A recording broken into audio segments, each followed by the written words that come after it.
Welcome to Democracy Now!, democracynow.org, the War and Peace Report. I'm Amy Goodman. In Detroit, 10 presidential hopefuls took the stage Wednesday evening for the second Democratic primary debate, with 9 contenders taking aim at former Vice President Joe Biden's record on criminal justice, the Iraq War, immigration, and women's rights. The debate opened with Biden sparring with California Senator Kamala Harris on their health care plans, with candidates debating the merits of a Medicare for All health care plan for nearly 30 minutes.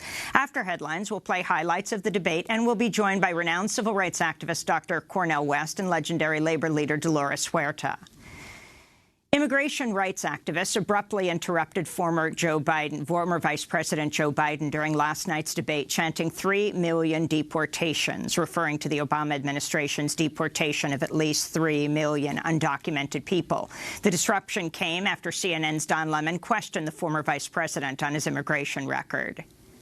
Vice President Biden, in the first 2 years of the Obama administration, nearly 800,000 immigrants were deported, far more than during President Trump's first 2 years. Would the higher deportation rates resume if you're president? Absolutely not, number one. Number two, everything landed on the president's desk but locusts. I found that the secretary, we sat together in many meetings. I never heard him talk about any of this when he was the secretary. Please be respectful. Please be respectful in the crowd. Protesters with the immigration justice group Movimiento Cosecha carried a banner that read, "Stop all deportations on day one." Earlier Wednesday, 22 activists were arrested for blocking the nearby Detroit-Windsor tunnel at the U.S.-Canada border, protesting the federal government's immigration crackdown.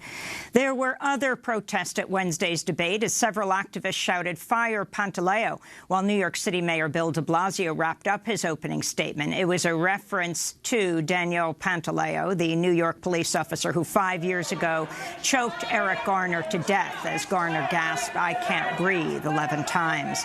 Pantaleo has remained on the police force ever since. This is Bill de Blasio defending his record on the killing later in the debate. They're going to get justice. There's finally going to be justice. I have confidence in that. In the next 30 days in New York. You know why? Because for the first time, we are not waiting on the federal Justice Department, which told the city of New York that we could not proceed because the Justice Department was pursuing their prosecution. And years went by, and a lot of pain accrued. In fact, the Justice Department only requested New York hold off on taking action on the Pantaleo case, but it was not a legal requirement.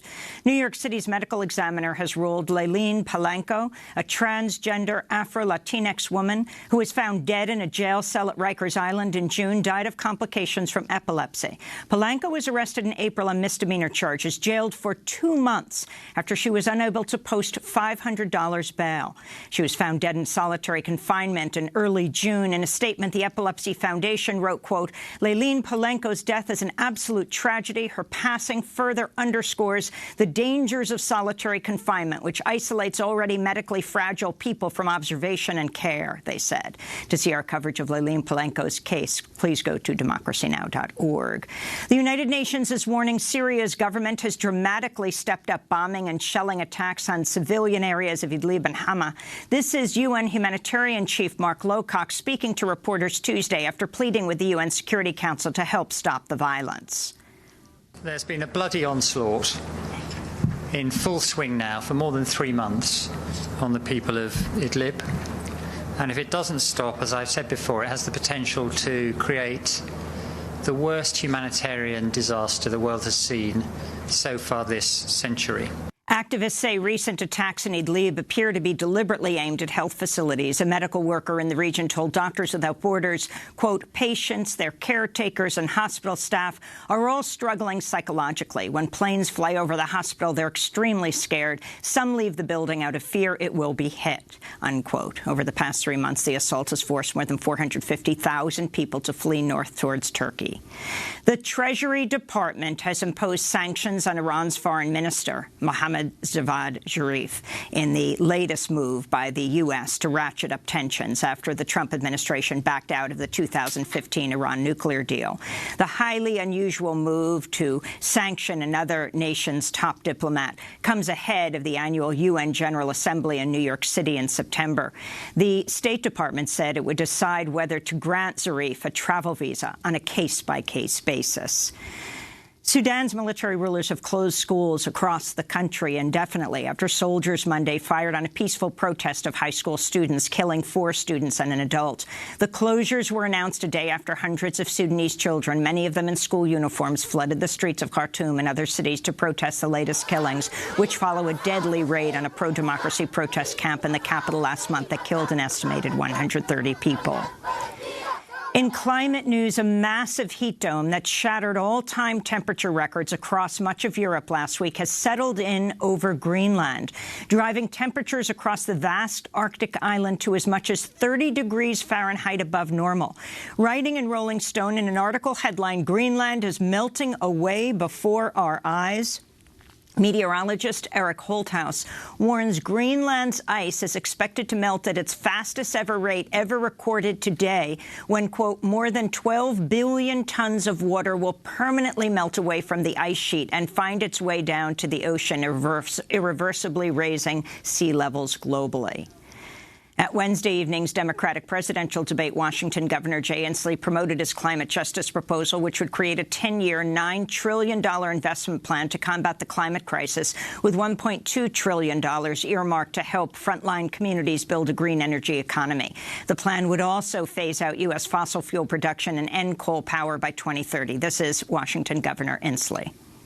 If we make defeating the climate crisis the top priority of the United States, we will have a fighting chance to save ourselves and our children's future. It has to be our top priority.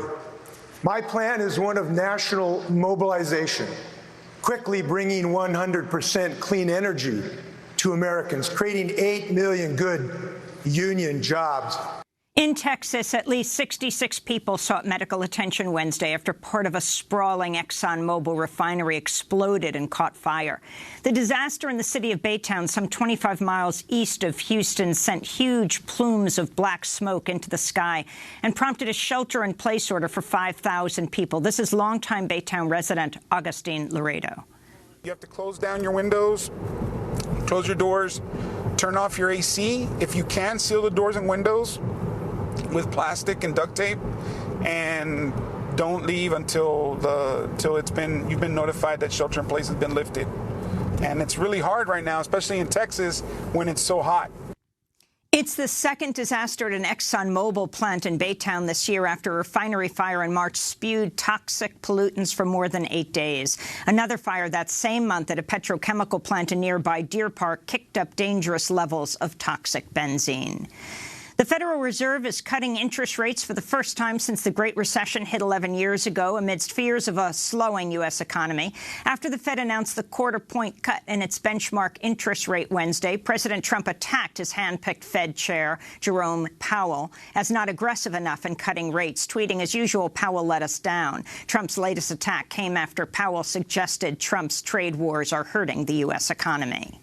President Trump's ordered the U.S. Navy to rescind achievement medals given to military lawyers who prosecuted Navy SEAL team leader Eddie Gallagher, who is accused of multiple war crimes, including shooting 2 Iraqi civilians and fatally stabbing a captive teenager in the neck. In July, Gallagher was acquitted on all but the least serious charge he faced, taking a photo over the dead body of a captive teenage combatant in Iraq, despite several of Gallagher's fellow SEALs testifying as witnesses to the alleged murders. On Twitter, Trump blasted the prosecutors, adding, "I'm very happy for Eddie Gallagher and his family." And Puerto Rico's disgraced governor, Ricardo Rosselló, nominated his likely successor Wednesday, 2 days before his resignation takes effect. If he's confirmed in a special legislative session today, Pedro Pierluisi will become Puerto Rico's Secretary of State and will serve out the remainder of Rosselló's term as governor starting tomorrow. Pierluisi previously served as Puerto Rico's resident commissioner or non-voting representative in Congress from 2009 to 17. He was one of the key key advocates behind the creation of the Puerto Rico Oversight, Management and Economic Stability Act, known as PROMESA, which created an unelected, federally appointed control board with sweeping powers to run Puerto Rico's economy. This is Puerto Rico Independence Party politician Maria de Lourdes Santiago. I think it's a great display of sarcasm. A leading slogan right now, Ricky, resign and take the junta with you. And the outgoing governor has left us with the Financial Oversight Board's lawyer, under the totally false premise that it's better to have a figure that is less offensive than other possible candidates before the public eye. But if anything is clear, it's that the high leadership of the party that promotes stability in Puerto Rico is a criminal organization in which there are only puppets and puppeteers. Governor Rosselló announced his resignation a week ago as hundreds of thousands of protesters flooded the streets of Puerto Rico to demand he step down. That followed the publication of hundreds of pages of text messages showing Rosselló and his staffers mocking Hurricane Maria survivors and using violent, homophobic and misogynistic language. And those are some of the headlines. This is Democracy Now!, democracynow.org, The War and Peace Report. I'm Amy Goodman. And I'm Nermeen Sheikh. Welcome to our listeners and viewers around the country and around the world.